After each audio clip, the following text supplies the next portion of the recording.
Hola, buenos días. El título de mi comunicación es La inteligencia artificial en las resoluciones judiciales recaídas en España hasta 2022. Y lo primero que quiero hacer es dar las gracias a la Fundación Gustavo Bueno porque hayan tenido esa apuesta por esta comunicación, y espero no defraudar a esa presunción según la cual pues esta comunicación debiera ser interesante. Después del título quiero decir que tal vez esta comunicación pueda tener alguna relación con algunas de las que ya se han pronunciado en este estado de los 28 o 28º encuentros, y me refiero más concretamente a la que tuvo ayer lugar por parte de Luis Martín Arias. Pueden ser sustituidos los médicos por máquinas, quizá pueda tener relación con esa, y también pueda guardar relación con la que hemos escuchado esta mañana por parte de Eduardo Gutiérrez, clasificación de las nematologías del ChatGPT, desde la teoría del espacio antropológico. En la primera, en relación con esa amenaza de que puedan sustituirse o reemplazarse los médicos como profesionales sanitarios por las máquinas, y luego, en segundo lugar, la relativa al ChatGPT, porque yo me he fijado en esa fecha que podemos considerar un auténtico hito de noviembre del año pasado, de 2022, como realmente pistoletazo de salida de esto que llamamos inteligencia artificial.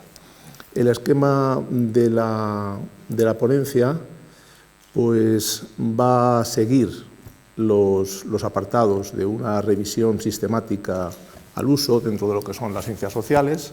Hay una introducción, luego se despejan unos objetivos generales y específicos. A continuación se habla de la metodología en cuanto a la selección de las resoluciones judiciales a las que me voy a referir. Después se listan esos resultados, a continuación se establece una discusión y luego ya en último término se establecen cuáles pueden ser las limitaciones del trabajo y unas conclusiones. Entonces yo voy a ir repasando todos estos apartados de una forma somera y luego me voy a centrar sobre todo en las conclusiones, que son 4, que las leeré, y luego ya finalmente, como coda de la intervención, algo que no está en el texto de la comunicación, pero yo creo que puede ser útil o quizá pueda servir para precipitar un pequeño coloquio, porque no sé si dispondremos de mucho tiempo. Yo voy a tratar de ajustarme al máximo al tiempo que se me ha conferido.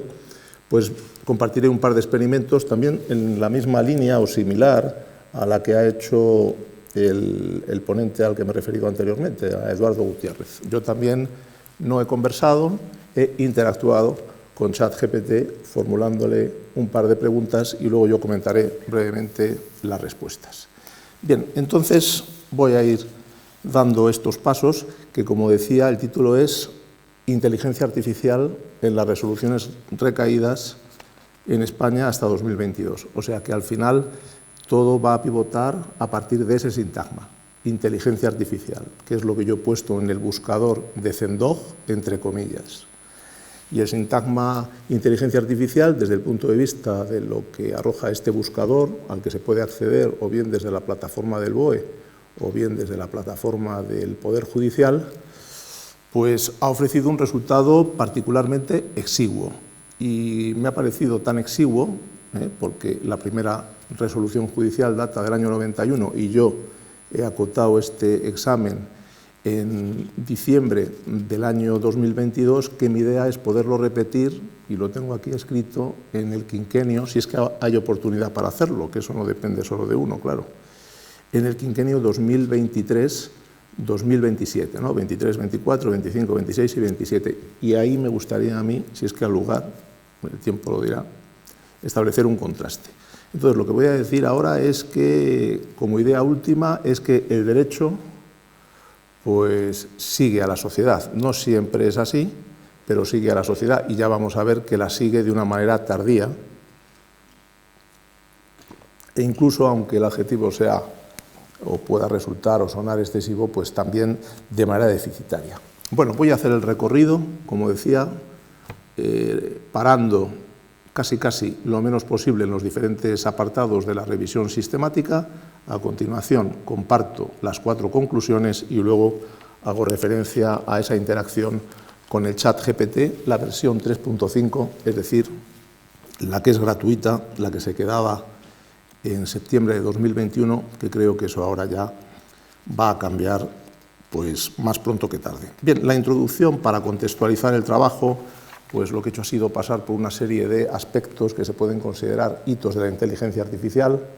He empezado haciendo alusión al origen, McCarthy, la conferencia de Dartmouth College, antes Alan Turing, el tema de DARPA, porque los temas de seguridad y defensa en todo cuanto tenga que ver con el progreso o la evolución, sin descender a calificarlo, pues es una constante. En cuanto a la definición, yo ahí, después de haber compartido unas cuantas, pues creo que la idea, que sobre todo para los de letras está siempre presente, es la de los algoritmos, posiblemente para muchos, y yo aquí en tono, no el mea culpa, sino utilizo la primera persona del singular, pues resultan muchas veces muy difíciles, ¿no?, de lograr entender. En cuanto a los objetivos, es habitual distinguir entre el tecnológico y el científico. Esto entra en contradicción con los postulados que hemos visto hoy desde el materialismo filosófico, que siempre se distingue entre lo tecnológico y lo nematológico.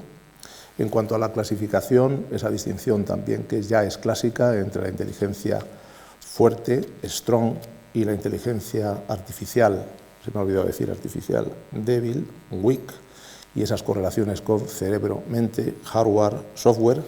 La doble perspectiva transhumanista, que sería dar muerte a la muerte, siguiendo siendo hombres, y la ulterior posthumanista, que es ya sustituir el lugar de Dios con una clara vis mesiánica. El mito de la inteligencia artificial, que es un guiño a una obra conocida de Larson, de 2022. Por razones obvias desde el derecho, poner de manifiesto, siquiera sea de manera enunciativa, el impacto de la sociedad digital en los derechos humanos, libertad de expresión, derecho de información, protección a la vida privada. Luego hay también alusiones a la regulación, que tiene, claro, diferentes focos a nivel nacional, a nivel Unión Europea y luego también UNESCO, etcétera. Esa perspectiva que sería mirar desde arriba y poner el acento en lo geopolítico, ¿no? Aquí todo el rato se ha hablado de bloques, blockchain, pero también está unos bloques, o un bloque que tiene un signo muy determinado: Microsoft, OpenAI, Apple, Facebook, Google, Amazon, y luego por otro lado, que tal vez discurra en paralelo, Alibaba, Baidu, Tencent, etcétera, y ahí ya llego hasta donde yo quería parar, que es ChatGPT, noviembre de 2022. Y el examen, ¿no?, de la revisión sistemática empieza a partir de la primera resolución judicial localizada, que data del año 1991, y yo he cerrado esta revisión en 31 de diciembre del pasado año 2022, es decir, en una fecha prácticamente coincidente con esa irrupción, o si se prefiere, por utilizar el término en boga, disrupción del chat GPT. Los objetivos son modestos porque este trabajo tiene carácter descriptivo. No es falsa modestia, es una modestia real, o sea, no es retórica, simplemente es dar noticia, dar cuenta de cómo las resoluciones recaídas en España, en todo el conjunto de órdenes jurisdiccionales, eso sí, queda excluida la jurisprudencia del Constitucional, que no es propiamente poder judicial, y también la de la Sala Quinta del Tribunal Supremo, que se refiere a lo militar. El objetivo, por tanto, es, como decía, poner de manifiesto qué actividad jurisdiccional ha habido y hacerlo como objetivo específico, detallando o distinguiendo los órdenes jurisdiccionales en el orden que se establece, bueno, pues de acuerdo con las diferentes salas del Tribunal Supremo, considerado cúspide de nuestra planta judicial. Primero, reparando en el orden jurisdiccional civil, después en el orden jurisdiccional penal, en penúltimo lugar, orden jurisdiccional contencioso administrativo y ya finalmente orden jurisdiccional social. La metodología ha consistido en teclear ese sintagma, el de inteligencia artificial, y luego hacer un cribado por esos 4 órdenes a los que he hecho alusión. Y ahí ha aparecido una primera resolución del año 1991 y luego yo he cortado la revisión el 31 de diciembre del año 2022. El resultado ha consistido en que han aparecido un total de 194 resoluciones judiciales, de las cuales 170 son sentencias y 24 son autos. Y digamos que la discriminación o la imputación en cuanto a los órdenes jurisdiccionales es la siguiente. En el orden jurisdiccional civil, 27, en el penal, 13, en el contencioso administrativo, 82 y en el social, 72. Voy a hacer algún comentario acerca de estos resultados. También, de manera breve, debo decir que el dies a quo, por utilizar la terminología jurídica al uso, es el año 1991. Ahí aparecían 2 resoluciones judiciales y el dies ad quem, que es el final de la revisión, se corresponde con el año 2022, que tiene 26 resoluciones judiciales localizadas, y solo en los 3 últimos años, 2020, 2021 y 2022, tenemos resultados con 2 dígitos. En 2020, 14, en 2021, 55 y en 2022, 26. Todo el resto de los años a que se refiere la revisión, desde el 91 hasta el 2019, solamente se necesita un dígito para cuantificar los resultados localizados obtenidos. Vamos a ir viendo a continuación, como digo, brevemente, qué resultados son los que ofrece cada uno de los órdenes jurisdiccionales. En primer lugar, el orden jurisdiccional civil, como queda dicho, ofrece 27 resoluciones y la mayoría se concentran en reclamaciones de cantidad y competencia desleal. Sin embargo, la aparición de ese sintagma, inteligencia artificial, y esto es algo que ya dejo anunciado y que se va a repetir constantemente en todos los órdenes jurisdiccionales, pues realmente carece de sustantividad propia, porque aparece pues algunas veces referido a la propia denominación de sociedades mercantiles. Bien, en segundo lugar, el orden jurisdiccional penal es el que tiene un resultado más exiguo, únicamente 13 resoluciones judiciales de un total de 194, y las materias sobre las que versan la mayor parte de estas 13 resoluciones judiciales tienen que ver efectivamente con delincuencia económica. También en este caso la alusión al sintagma inteligencia artificial tiene más bien carácter incidental, porque aparecen también denominaciones de sociedades mercantiles o incluso de negocios. En tercer y penúltimo lugar, en el orden contencioso administrativo, este es el que más resoluciones han sido contabilizadas respecto del mismo, un total de 82 sobre 194, pero la inmensa mayoría de las resoluciones pues tienen que ver con convocatorias de concurso de personal docente e investigador de universidades, porque claro, ahí aparecen áreas de conocimiento en esos procesos de selección que tienen que ver con inteligencia artificial, y también procesos de selección en el Consejo Superior de Investigaciones Científicas, y también, en tercer lugar, a propósito de subvenciones, becas, deducciones fiscales y actividades. Luego la mención, como en los otros casos ya expresados, pues tiene más bien un carácter, he dicho antes, incidental, podríamos decir formalista o incluso meramente formal. Así aparece, por ejemplo, en un buen número de ocasiones la Secretaría de Estado de Digitalización e Inteligencia Artificial, o aparecen áreas de conocimiento de departamentos universitarios como Ciencia de la Computación e Inteligencia Artificial, o el título de una especialidad en el marco del CSIC, etc. Y luego ya finalmente, en el orden jurisdiccional social, que es el que quedaría en segundo lugar, se computan un total de 72 sobre la cifra global que ya he referido en un buen número de ocasiones, que son 194, y aquí también aparece pues generalmente en procesos de despidos colectivos, y aparece reiteradamente una frase que se utiliza como justificativa o para poder dar algún tipo de refuerzo a la fundamentación jurídica, que es la que paso a leer, ¿no? ese fragmento de fundamentación jurídica dice: el sector de las telecomunicaciones se ha visto afectado en los últimos años por procesos relevantes tales como la convergencia o el más reciente de la disrupción digital y la inteligencia artificial. Y esto aparece en un buen número de resoluciones. Bueno, pues este es, como decía, el modesto resultado, no solamente desde el punto de vista cuantitativo, sino también en cuanto al contenido, porque casi siempre pues, tiene alguna deriva de tipo, he dicho, formalista, incidental o, si acaso, retórica. Y aquí hemos llegado a ChatGPT.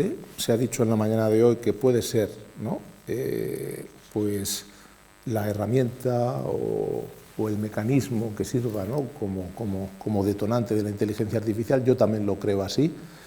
Esta fecha de finales de 2022, de noviembre de 2022, pues puede ser un punto de no retorno. Las cosas puede que ya de manera imposible de cambiar, no podrán ser ya como eran, y yo creo que fijar la atención en esa fecha y en lo que está aconteciendo a partir de este chat GPT de OpenAI, el que da primero da dos veces, es el que va a servir, como decía yo, como detonante o pistoletazo de salida. Bien, en penúltimo lugar, antes de leer las conclusiones, como limitaciones del trabajo, ha quedado excluido el quehacer del Tribunal Constitucional, y el marco temporal, pues ya hemos visto que ha tenido en cuenta un número muy considerable de años, pero realmente los resultados han sido, como decía antes, exiguos. Mi idea es poderlo repetir, por ejemplo, en ese quinquenio que he dicho, 23-27, y establecer una acción de contraste, y como hipótesis de trabajo, pues yo creo que será fácil predecir que dentro de que en los próximos 5 años, incluido este, pues el número de resoluciones, no sé por cuántas veces se multiplicará el ya mencionado de 194. Bien, paso entonces a comentar las conclusiones. Se incurrirá en alguna suerte de reiteración, pero bueno, quizá eso nos sirva para poder dejar bien enmarcado esta revisión, porque la comunicación realmente no es más que eso, una revisión. Luego comparto, como decía, esa interacción que he tenido con ChatGPT el pasado 18 de septiembre, y luego yo quedaría a disposición del auditorio, pues para seguir interactuando, o ya con mayor rigor habría que decir conversando, dialogando, etc. Bien, las conclusiones. En primer lugar, el número de resoluciones judiciales revisadas durante un extenso periodo de algo más de 30 años evidencia que la inteligencia artificial ha tenido un papel poco relevante. Se han advertido diferencias sustanciales entre el número de resoluciones recaídas en los órdenes jurisdiccionales, contencioso, administrativo y social, 82 y 72 respectivamente, en comparación con el número considerablemente inferior de resoluciones recaídas en los órdenes civil y sobre todo penal, que son una veintena y 13 respectivamente.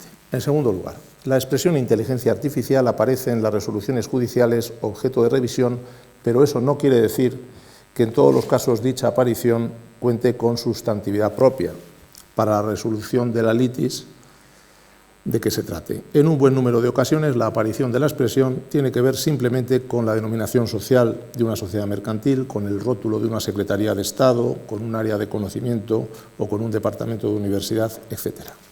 En tercer lugar, el despegue de la inteligencia artificial en general está afectando y seguirá haciéndolo al espacio jurídico en particular. El lanzamiento del ChatGPT en noviembre de 2022, el año en que concluye la actual revisión, puede constituir un punto de inflexión y más exactamente un punto de no retorno en cuanto al irreversible avance de la inteligencia artificial, o cuanto menos de una de sus manifestaciones que ciertamente puede presagiar la llegada de otras. Y ya finalmente, en cuarto lugar, aquí ya la conclusión es abierta, porque la capacidad de predicción pues es realmente meramente situacionista, lo podríamos decir así. Entre la proyección, cuarta conclusión, entre la proyección de las manifestaciones de la inteligencia artificial en el mundo del derecho no se tiene por menos que destacar, entre oportunidades y amenazas, subrayo más las amenazas, el peligro concretado en la desaparición de los juristas. Un peligro cierto, con un margen de probabilidad inquietante, que por el momento al menos no se ha hecho realidad. El tiempo, como siempre, al abrigo de la ineludible responsabilidad humana, será fiel testigo del lugar que llegará a ocupar la inteligencia artificial en el espacio jurídico. Entonces, aquí la tensión entre las amenazas y las oportunidades, pues yo más bien me he decantado, siquiera sea dialécticamente, por las amenazas, y como he comentado antes, hace 10 días, el lunes 18 de septiembre, interactué con el ChatGPT versión 3.5 y le hice 2 preguntas que quizá puedan servir no solo como coda, sino también para precipitar un debate, porque creo que aún tenemos unos minutos. Bien, digo cuáles son las 2 preguntas que yo le formulé, que fueron preguntas, claro, ahora dicen que lo que hay que hacer es una especie de tercer grado, ¿no? Contextualizar y luego ir, si cabe, acorralando a la herramienta para tratar de extraer el máximo aprovechamiento, pero yo simplemente hice las preguntas y no lo hice de una forma diligente, pero creo que pueden servirnos para concluir y para luego poder reiniciar, si acaso, ese debate. Las 2 preguntas han sido, la primera, ¿existe la posibilidad de que tengamos jueces robot en un futuro próximo? Y la segunda pregunta que le hice a la herramienta fue, ¿es posible que desaparezcan los abogados? Bien, voy a hacer un brevísimo resumen de las respuestas, luego haré un brevísimo comentario de lo que me han parecido las respuestas y luego ya, como decía, quedo abierto a que podamos continuar. Dice o dijo ChatGPT 3.5 en la fecha indicada a propósito de la primera pregunta sobre si existe la posibilidad de que tengamos jueces robot en un futuro próximo. Dice, es posible que en el futuro veamos la implementación de sistemas de inteligencia artificial y robots en roles judiciales, pero hay varios factores a considerar antes de que esto se convierta en una realidad generalizada. Y aquí cita los factores, simplemente los dejo enunciados para que esto no nos quite tiempo para hacer otras cosas. Los factores que condicionan esta posibilidad, por el momento todavía incierta, son 1, el desarrollo tecnológico, 2, ese panorama que apunta hacia la ética y la responsabilidad, en tercer lugar, la aceptación social, en cuarto lugar, la regulación legal y en quinto y último lugar, habla de complemento más que reemplazo. Sería algo complementario, pero que no vendría a sustituir los jueces robots a los jueces de carne y hueso. Y en cuanto a la segunda pregunta, ¿es posible que desaparezcan los abogados? Dice, no es probable que los abogados desaparezcan por completo, en el futuro cercano o en un futuro previsible. Los abogados desempeñan un papel fundamental en el sistema legal y en la sociedad en general. Si bien es cierto que la tecnología está cambiando, la forma en que trabajan los abogados está automatizando algunas tareas legales, como la revisión de documentos e investigación, etc. Y ya, como conclusión, porque tiene siempre las respuestas, yo advierto que tienen siempre ese componente, ¿no?, de planteamiento, nudo, desenlace, y luego mete una conclusión. O sea, esto es muy escolástico, valdría decir. Dice finalmente, a propósito de esta segunda pregunta, si bien la tecnología puede mejorar la eficiencia, habla de eficiencia, no habla de eficacia ni de efectividad, y la accesibilidad de los servicios legales, es poco probable que reemplace por completo a los abogados en el futuro, ya que su experiencia y habilidades son esenciales para la resolución de cuestiones legales complejas y la representación, aquí sí dice efectiva, ¿no? Antes hablaba de eficiencia, ahora habla de efectividad, no ha hablado de eficacia, la representación efectiva de los intereses de los clientes. Pues bien, a mí me parece que las respuestas que da, y con esto ya terminaría mi intervención, son de una corrección que resulta realmente asfixiante, porque son respuestas prácticamente hechas a escuadra y cartabón. Y claro, todo lo que rezuma perfección, ¿no?, es como como el propio concepto de belleza, ¿no? El concepto de belleza llevado hasta sus últimas consecuencias pues produce repelús. Eso es lo que yo creo. Y con esta expresión tan poco académica termino, ¿no? El repelús. Muchas gracias.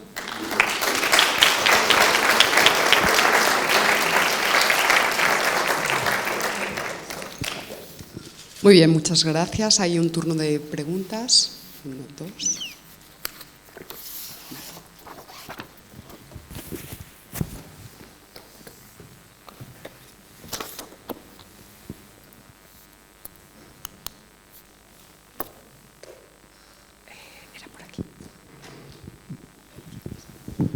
Bueno, pues muchas gracias por la ponencia y particularmente por la claridad del método seguido para la exposición y para la investigación.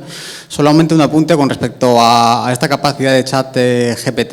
Es que precisamente la diferencia entre la tecnología de OpenAI y la que puede tener Google o Amazon, que son perfectamente capaces también de llegar a este nivel computacional, es esa corrección, que es por lo que se ha animado OpenAI a sacar esta tecnología al gran público, ¿no? Porque evita otros problemas que ha habido en el pasado, ¿no? Como es el caso de Microsoft, por ejemplo, ¿no?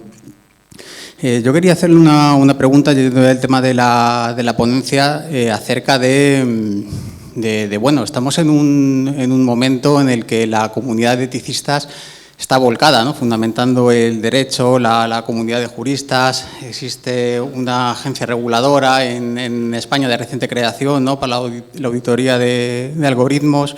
Existen grupos de expertos de alta cualificación a nivel de Unión Europea, ¿no? Trabajando en la regulación, pero sin embargo el impacto histórico que ha tenido la inteligencia artificial a tenor de los resultados que usted ha expuesto es exiguo, ¿no? Citándole literalmente. No sé si en este caso, lejos de que el derecho esté llegando tarde, es todo lo contrario, que existe precisamente una sobreactividad, quizás cierto, utilizando el término inglés, un hype en cuanto a regulación y previsión sobre los efectos que puede tener la inteligencia artificial, y contrariamente al tópico, esta vez el derecho se esté adelantando, de hecho, a los problemas que puede llegar a haber. Entonces, quería saber un poco cómo compatibiliza las dos afirmaciones, el resultado de la investigación con esta máxima, ¿no?, de que el derecho suele llegar tarde en los asuntos tecnológicos o sociales. Muchas gracias.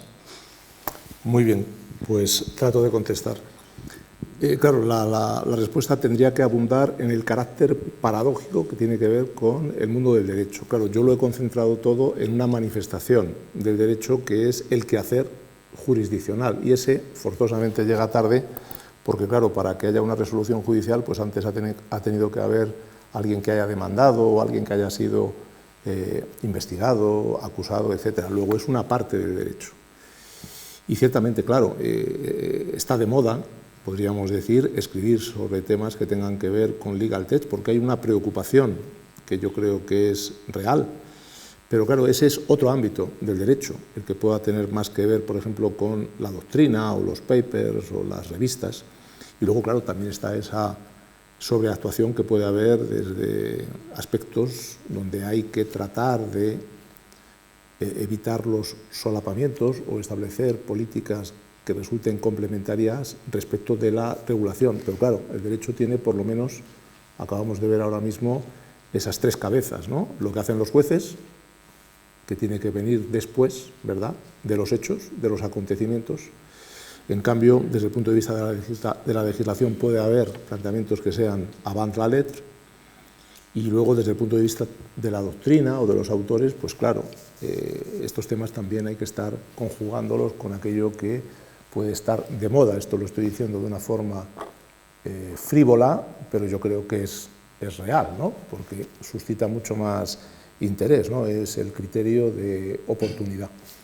Pero bueno, estas tres cabezas al final, yo diría que el derecho también tiene ese carácter paradójico, porque de alguna forma, claro, nosotros pensamos en términos de jurisprudencia, precedentes, ¿no? No quiero entrar, ¿no?, en esas disquisiciones acerca del common law, del statute law, pero la visión del jurista tiene siempre esa querencia por lo que ha pasado. Y esto, ¿cómo lo puedo yo fundar? Pues tengo que buscar algo, ¿no?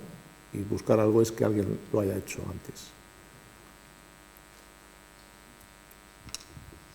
Sí. Hola, gracias por la charla. ¿Se ha comprobado si las resoluciones que se han hecho con ayuda de la inteligencia artificial han sido más justas que las que no han utilizado esa inteligencia artificial?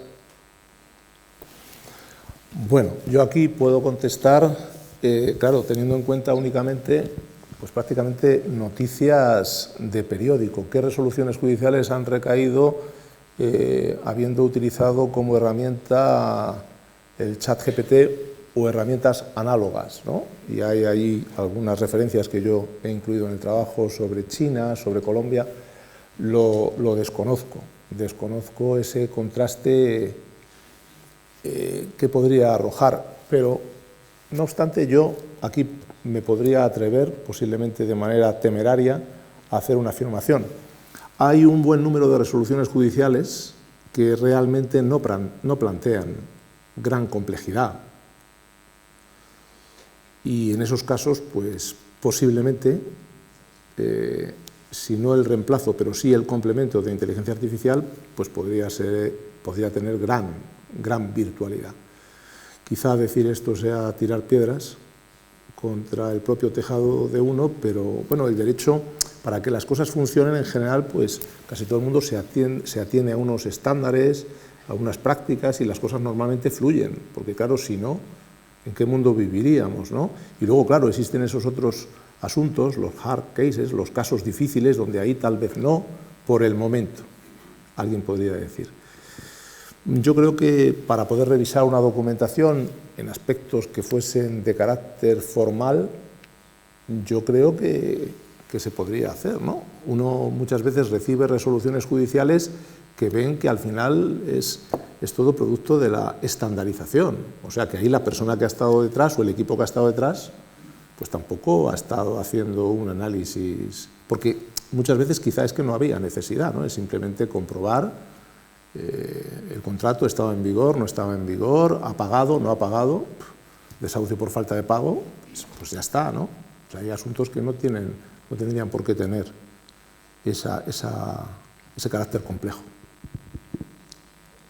Gracias por la conferencia aquí. Sí. Hubo un caso hace tiempo de un experimento con un chat que llegó a la conclusión de que pedía a un abogado que le asesorase, ¿no? Y eso me recuerda al conflicto que hay ahora con el tema de la personalidad jurídica, si se le va a atribuir algún día al robot, ¿no? Y en ese sentido creo yo que más que al abogado, quizá el procurador, que mucha gente no sabe lo que hace el procurador, ¿no? Pero el tema este procesual y de las representaciones, el que es más fácil reemplazarlo por una máquina, ¿no? Y en ese sentido quizás el tema de que aquí me pareció entender que Luis Carlos lo que atribuye el carácter de verdad científica del derecho sería en ese proceso, ¿no? Entonces ahí podríamos discutir si cambia la ciencia jurídica, la ciencia del derecho, cambiará también con la inteligencia artificial, ¿no? ¿Hasta qué punto se podría cambiar ese paradigma tradicional del positivismo, del formalismo, ¿no? Y entonces la pregunta sería, ¿cómo ve usted ese cambio de paradigma en el sentido más de ciencia jurídica, ¿no? Si es que hay algún cambio, o si se mantiene también la teoría del derecho, ¿no? Pues lo veo más bien pues, como algo que produce gran inquietud, que puede ser extraordinariamente atractivo como reto intelectual, y desde el punto de vista profesional lo veo realmente como una situación que va a requerir o que ya está requiriendo cambios profundos. Por eso he subrayado en esa tensión entre amenazas y oportunidades, quizá producto de la edad, me he fijado más en las amenazas. Sí. Producto de la edad mía, quiero decir, de la edad mía, ¿no? Ya ser una persona ya, pues... Pues nada, muchas gracias, don Luis Bueno, que el apellido compromete mucho ya aquí, ¿eh? Bueno, yo le quería hacer un comentario para que usted pues abundara en lo que ya ha dicho sobre este asunto. Verá usted, tengo... lo he comentado yo alguna vez en otras circunstancias, una cierta experiencia de asistir a muchos juicios, como profesor de ética, fíjese usted, ¿eh? Yo recuerdo que en poblaciones pequeñas donde he ejercido, llevaba a los alumnos a los juicios, y eran juicios sencillos, pues porque eran sobre todo pues, juzgados de primera instancia.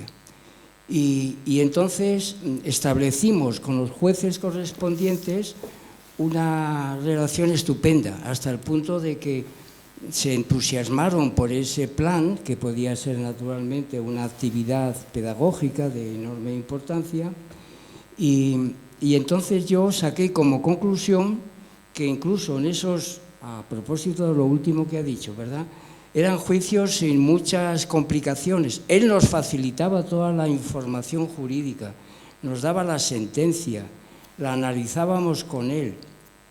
Y entonces resulta que ante los mismos casos parecidísimos de accidentes, de reyertas, de peleas, ¿no?, que era lo que habitualmente pues era la materia que se trataba en estos juicios, pues las sentencias cambiaban en función del juez.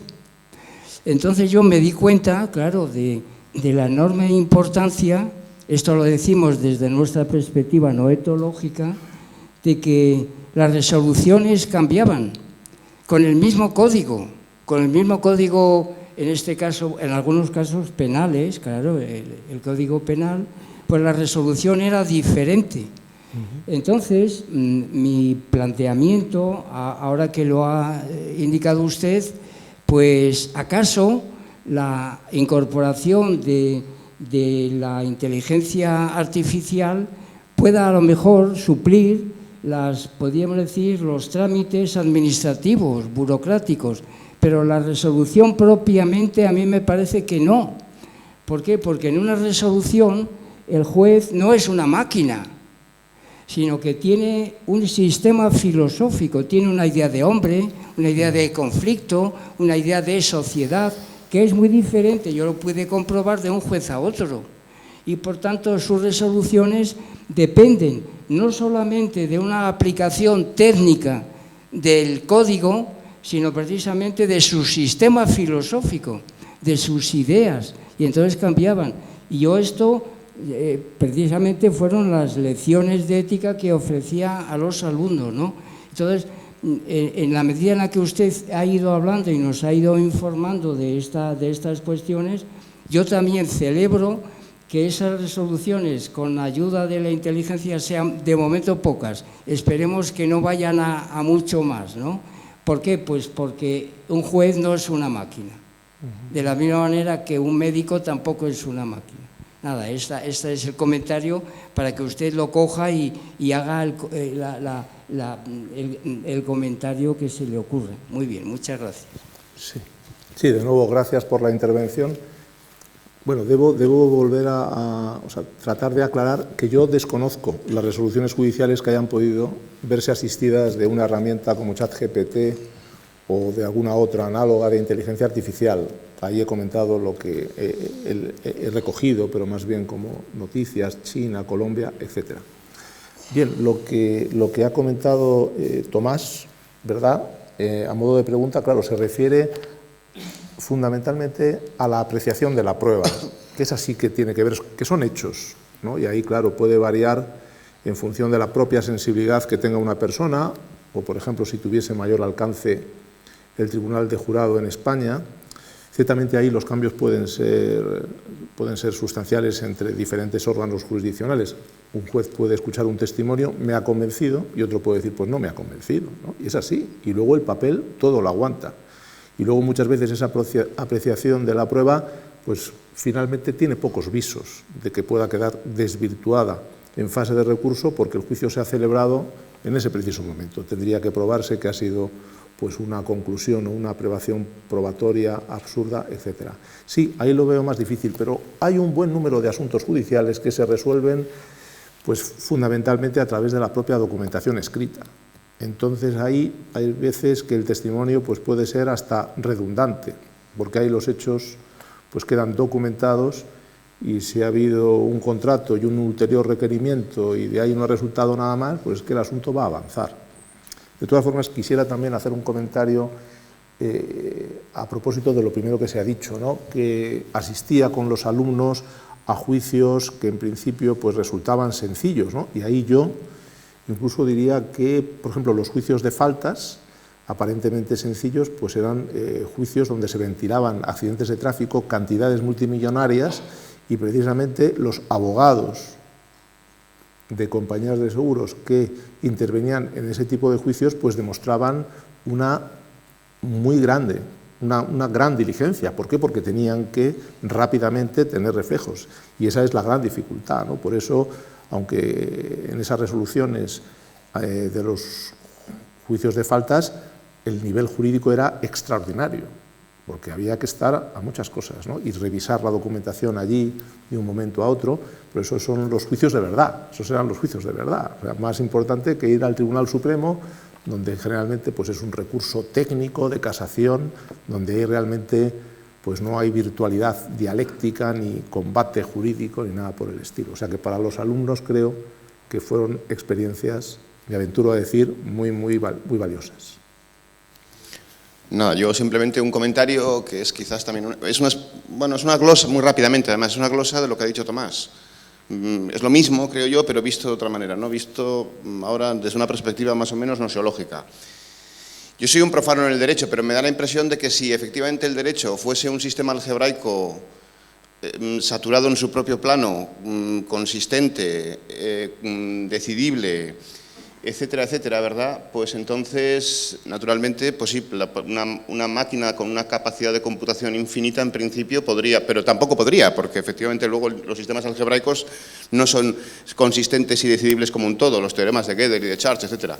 Pero es que el derecho no es eso, ¿no? El derecho está en un estado nociológico beta 2 y entonces, naturalmente, es necesaria la prudencia, porque en el fondo no es una ciencia, más que en el sentido límite, es un arte. Y entonces, pues naturalmente ahí la computación pues sobra, es decir, que no, me parece a mí, yo creo que lo vería de esta manera. Bien, voy a hacer un comentario a la observación y claro, voy a casi a tomar el papel casi el menos, casi el menos estético. Pero claro, hay una cosa que es muy importante en el derecho y que no podemos nunca pasar por alto a la hora de tratar de resolver los conflictos de la interacción humana. Lo que es muy importante es el tiempo. El tiempo es fundamental. Como decía, que poder obtener una respuesta que sea muy pronta en el tiempo, eso es crucial, porque aunque no te hayan dado la razón, pero tú sigues adelante, ¿no? Sigues con la vida, ¿no? Pero si te quedas ahí, digamos, bloqueado, ¿qué es lo que está pasando ahora? ¿No? Y ese es el gran problema, ¿no? Lo de la justicia tardía, que no es justicia, Séneca, etcétera, y ese es un dato, sí, que poco jurídico, pero al final es el más jurídico. Esta es una herramienta para poder resolver conflictos. Los conflictos de esta forma no se resuelven, de esta forma se resuelven, no se resuelven con una prudencia ejemplar, pero se resuelven, ¿no? Es un punto de vista, claro, muy utilitarista, pero quién sabe. Sí, quería hacer una pregunta muy rápida porque me han dicho que tenemos poco tiempo. No, es el tema en relación a la resolución de conflictos. De alguna manera hay un gran porcentaje de conflictos que son de origen técnico o que están muy fundamentados en la técnica, y quería preguntarle dos cosas al respecto. Es decir, eso que llaman métodos alternativos de resolución de conflictos, si este sistema, la inteligencia artificial, podría actuar y centrarse más en esos temas sin tener que pasar por la justicia ordinaria, y qué cabida tienen, y con respecto a eso que llaman métodos alternativos de resolución de conflictos, ¿cómo lo ve? Es decir, si en España podría incrementarse un poco para descongestionar la justicia este tipo de métodos alternativos. Sí, gracias. Bueno, pues esto es también en lo que se viene abundando, sobre todo desde el mundo anglosajón, pero yo creo que ya va a ser incorporado, ¿no? en nuestro contexto. Ese cambio de paradigma, ¿no? Entre la justicia adversarial y esa otra justicia alternativa de la mediación, el arbitraje, la conciliación, la justicia restaurativa, la justicia colaborativa. etcétera.